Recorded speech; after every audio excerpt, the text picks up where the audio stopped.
Hi everyone, welcome to Knowledge of Law. In this video we talk about भारतीय न्याय संहिता 2023. Guys already हमारी जो part 1, 2, 3 हमने already video बना चुके हैं डेफिनेशंस को लेकर. Guys in this video we talk about section 2 जो डेफिनेशंस को डील करता है. इसकी जो भी डेफिनेशंस अभी हमसे रह गई थी हम उसकी बात कर रहे हैं. Now let's start in this video. Guys अब हम स्टार्ट करते हैं. हमारी डेफिनेशन मेरे ख्याल से रीजन टू बिलीव हो गई थी. अब हम बात करते हैं 30 से. Special law guys means a law applicable to a particular subject. जो भी हमारे वो लॉ जो एक पर्टिकुलर सब्जेक्ट की बात करता है. Particular subject means POCSO act हो गया. गाइज अगर हम बात करें रेंट लॉ, ये भी एक रेंट की ही बात हो रही है. अगर हम बात करें फॉर एग्जाम्पल यूविनाइल कोड, वो सिर्फ एक बच्चों के ही बारे में कोर्ट होती है. बच्चों के बारे में जो भी 18 ईयर से कम एज के बच्चे होते हैं उनके मैटर को डील करते हैं. अगर हम पॉक्सो एक्ट की बात करें तो गाइस उसमें क्या होता है कि सिर्फ जो भी हमारे चाइल्ड होते हैं, बच्चे होते हैं, उनके साथ जो इंटरसेक्शंस होते हैं उन्हें प्रोहिबिट करने के लिए, उन्हें उनकी सेफ्टी के लिए बात की गई है. अगर हम रेंट की बात करें तो गाइस रेंट लॉ में सिर्फ और सिर्फ ओनली रेंट की बात की गई है. रेंट को लेकर टेनेंट के क्या राइट्स हैं, ऑनर्स के क्या राइट है, ये क्या है. फॉर एग्जाम्पल एक स्पेशल लॉ है, स्पेशल लॉ है जो कि एक पर्टिकुलर सब्जेक्ट मैटर के ऊपर बात करते हैं. तो आई होप आपको ये वाली डेफिनेशंस इजीली अंडरस्टैंड होगी. अब बात करते हैं नेक्स्ट डेफिनेशंस की. Valuable security. वैल्यूएबल का मीन्स होता है कि जो बहुत ही कीमती हो, उसकी सेफ्टी, उसकी सिक्योरिटी की. Means a document which is or purport to be a document whereby any legal right. Means जो भी हमारे कुछ वैल्यूएबल डॉक्यूमेंट्स हैं, वेयर एनी जिनके पास लीगली राइट वहां पर उनका क्रिएट होता है, वो उस राइट को एक्सटेंड भी कर सकते हैं एंड ट्रांसफर भी कर सकते हैं. यहाँ पर हम आपको एग्जांपल बता देते हैं. ये देखिए एक पर्सन ने एक प्रॉपर्टी बाय की और उसके पास क्या है, उसका अभी राइट क्रिएट हो गया. जहाँ फिर हम यहाँ पर बोलते हैं कि एक पर्सन है, उसने यहाँ पे टेनेंट है, तो टेनेंट ने क्या किया गाइस, उसने एक प्लॉट था, ये घर है, उसने रेंट पे लिया. गाइस जैसे हम एग्जांपल आपको इजीली यहाँ पर देखिए, ये एक हाउस है, यहाँ पर ये टेनेंट है, ये ओनर है. टेनेंट ने ये वाला घर, इसमें घर में से ये वाला रूम इसने गाइस क्या किया, रेंट पे ले लिया. अब इसका क्या है, ये राइट क्रिएट हो गया कि ये इस घर में रह सकता है. जब अभी इसने बिकॉज इसने ये वाला पोर्शन जो है वो रेंट पे ले लिया, तब क्या बन गया, ये टेनेंट बन गया. क्यों, इन दोनों के बीच एक रेंट एग्रीमेंट भी हुआ है. अब यहाँ पर क्या है गाइस, इसका लीगली राइट क्रिएट हो गया. अब इन दोनों का जो भी गाइस दोनों में एग्रीमेंट हुआ था गाइस, वो क्या था, वो था 1 ईयर का. अब वो उसे क्या चाहता है, एक्सटेंड करवाना. तो गाइस इसके पास राइट है, ये दोबारा से इस एग्रीमेंट को एक्सटेंड करवा सकता है. अब ये ट्रांसफर की बात हो रही है. तो गाइस अगर इसमें हम यहां से थोड़ा सा करेंगे चेंज. अगर गाइस इसमें क्या होगा कि ट्रांसफर का मतलब होता है कि एक पर्सन के पास राइट है. ट्रांसफर मींस एक पर्सन की ये प्रॉपर्टी है, ये आगे किसी को अपनी प्रॉपर्टी ट्रांसफर कर सकता है. इसके पास राइट है कि ये अपनी प्रॉपर्टी किसी को भी ट्रांसफर कर दे. इसे हम ऐसे भी समझ सकते हैं. यहाँ पर बात आ रही है रिस्ट्रिक्टेड. गाइस रिस्ट्रिक्टेड का मीनिंग होता है कि किसी चीज को करने से रोकना. मींस अगर ये देखिए, अभी हम इसी की बात करेंगे कि अगर ये था ओनर, ये था टेनेंट, ये था इन दोनों में एक हाउस.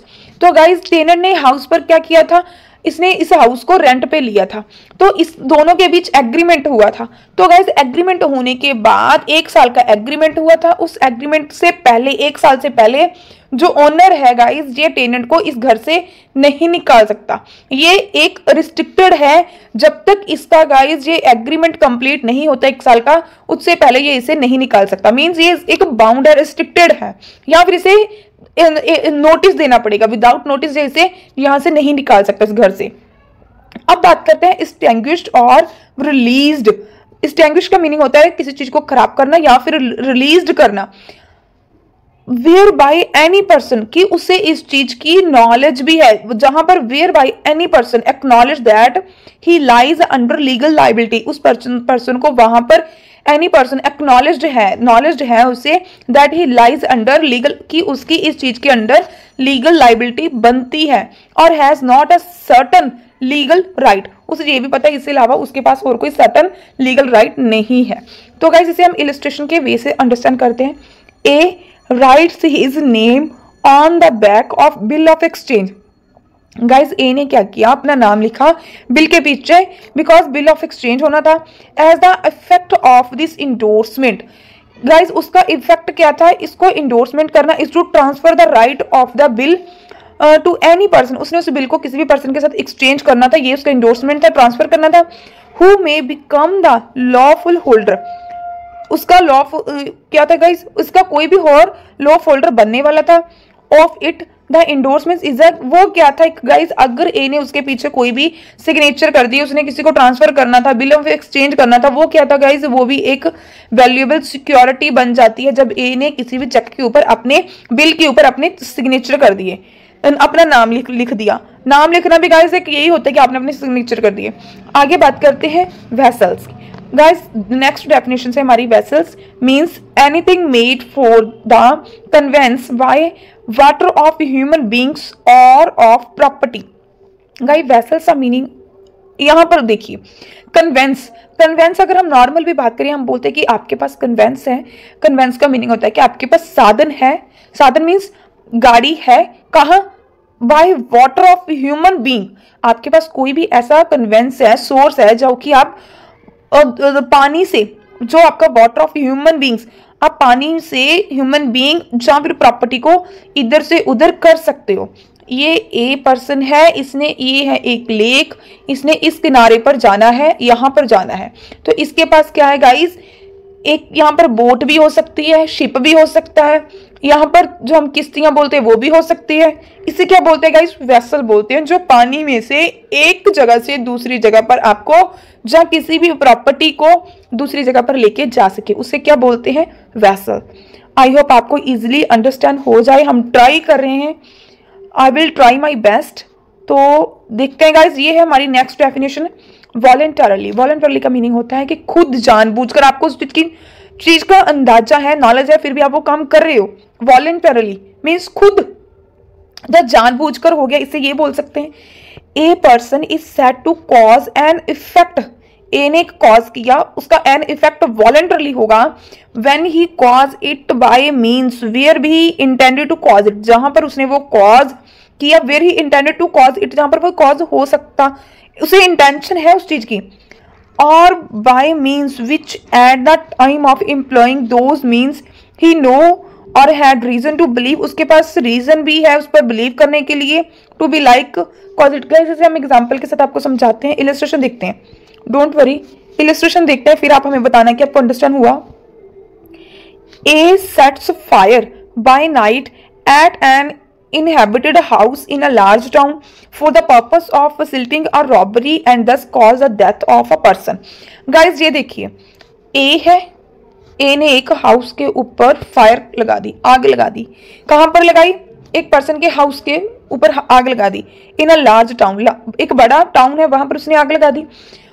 तो अब उसे नॉलेज होगी या नहीं, आप खुद भी बताना। ए ने जब इस घर में आग लगाई, किस पर्पज से लगाई, कि इस घर में जाकर मैं चोरी करूं, बट जब जे आग लगाएगा तो गाइस इस घर में ऑलरेडी पर्सन तो होंगे, अगर उस आग से कोई भी गाइस हार्म होता है, इंजरी होती है, किसी की डेथ होती है, तो उसकी नॉलेज इसे होगी कि अगर मैं आग लगाता हूं घर में ऐसा भी हो सकता है।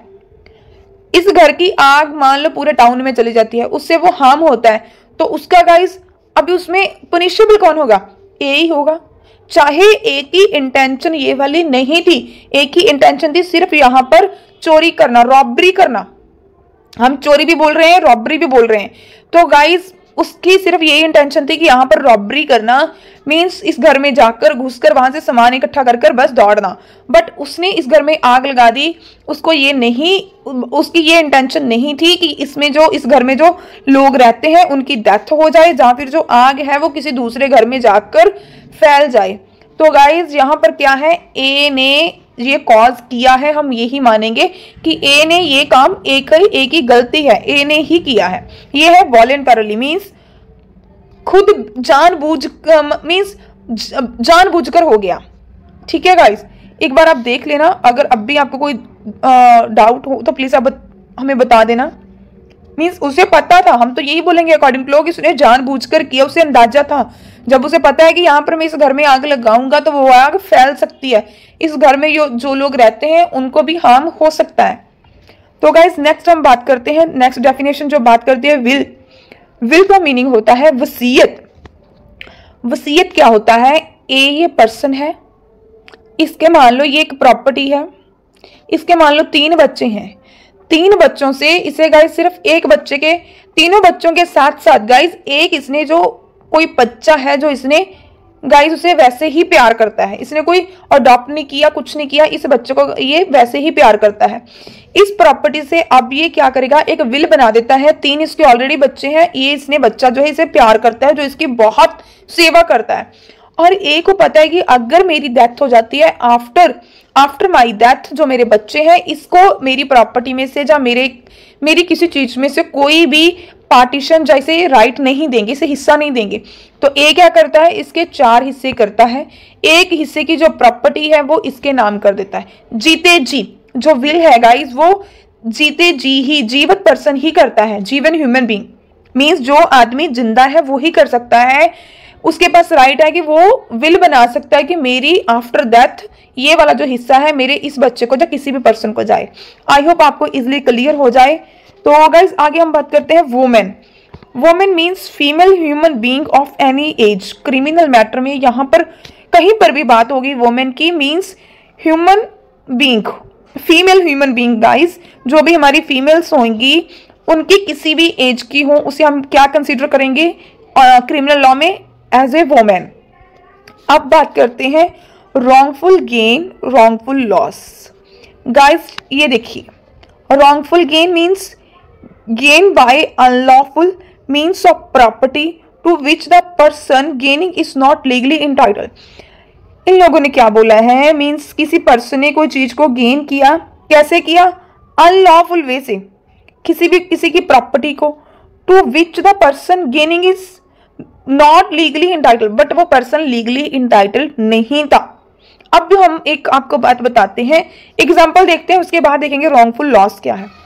गाइज ये एक घर है, एक अच्छा सा घर बना देते हैं, ठीक है, ये घर है और ये है ओनर, ठीक, ये है टेनेंट।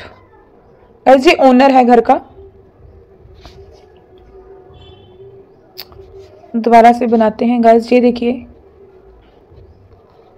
ये है ओनर, ठीक, और ये है टेनेंट। तो अब ये पर्सन, ये वाला जो है पर्सन गाइज, इसकी ये वाली प्रॉपर्टी है, इसकी जो प्रॉपर्टी है इसी के नाम के ऊपर है, इसी के सारे जो डॉक्यूमेंट है इसके ही नाम पर थे, बट ड्यू टू रीजन इसने जो डॉक्यूमेंट थे कहीं पर गवा दिए, जहाँ इसे नहीं मिल रहे, जहाँ कुछ हो गया, बट इसे पता है, सबको पता है कि ये प्रॉपर्टी इसकी है। अब क्या किया, इसने जो प्रॉपर्टी थी गाइस इस पर्सन को रेंट पे दे दी। रेंट के देने के बाद ये वाला जो पर्सन है गाइस, इसके ऊपर इसे 5, 6 साल, 7 साल हो गए रहते रहते। इस पर्सन की जो इंटेंशन थी गाइस वो क्या होगी, मैलाफाइड। मैलाफाइड मीन्स इस पर्सन ने सोचा कि अब तो मुझे रहते रहते यहाँ पर बहुत टाइम हो गया, क्यों ना मैं इस घर को अपने हड़प लूं, अपने पास ही रख लूं, बट कैसे, बिना पैसे दिए, बिना प्रॉपर्टी का पैसा दिए। इसने क्या किया, धीरे धीरे इसके ऊपर अपना मीटर भी लगा लिया, इलेक्ट्रिसिटी बिल, जो वाटर बिल्स होते हैं, वाटर जो कनेक्शन होता है वो भी अपने नेम के ऊपर करवा लिया।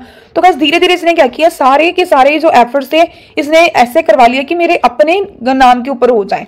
तो ऑनर जो था गाइस, ये एक अच्छा भला इंसान था, इसे लगा कि कोई बात नहीं, वो निकल जाएगा। गाइस अनफॉर्चुनेटली जो प्रॉपर्टी का ऑनर था, इसे पता था कि प्रॉपर्टी मेरी है, बट कोर्ट में जाकर गाइस वो शो नहीं कर पाया अपनी ओनरशिप। और जो टेनेंट था गाइस, टेनेंट किसी भी तरह से वहां पर शो कर देता है कि ये जो घर प्लाट है ये मेरे दादा परदादा का है, जो मेरा है, मुझे किसी तरह से ऐसे ऐसे आया है, किसी भी तरह से शो कर देता है। वहां पर क्या हुआ कि लीगली ओनर ये है, बट ये लीगली इंटाइटल्ड नहीं है। अब हम बात करते हैं यहाँ पर रॉन्गफुल गेन मीन्स गलत तरीके से किसी चीज को लेना, ठीक है, means gain by unlawful means इसने किसी भी गलत तरीके से इस प्रॉपर्टी को हड़प लिया, ठीक है, विच the person gaining is not legally entitled means ये पर्सन की अगर हम बात करें टेनेंट की, ये लीगली इस प्रॉपर्टी का ऑनर नहीं था, बट इसने अनलॉफुल तरीके से किसी तरह से इस घर को के ऊपर अपना कब्जा कर लिया, इस घर को गेन कर लिया। ये क्या है, रॉन्गफुल गेन।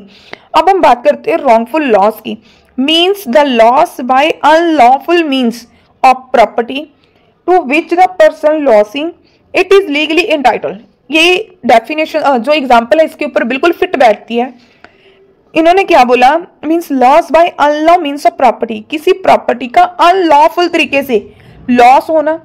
अनलॉफुल हुआ क्योंकि ये तो लीगली इस प्रॉपर्टी के लीगल तो राइट नहीं था इस पर्सन के पास। ठीक है गाइज, बस इस पर्सन की यहाँ पर हम बात करें, ये इसके पास लीगली राइट था ऑनर के पास, ये लीगली इस प्रॉपर्टी का ऑनर था।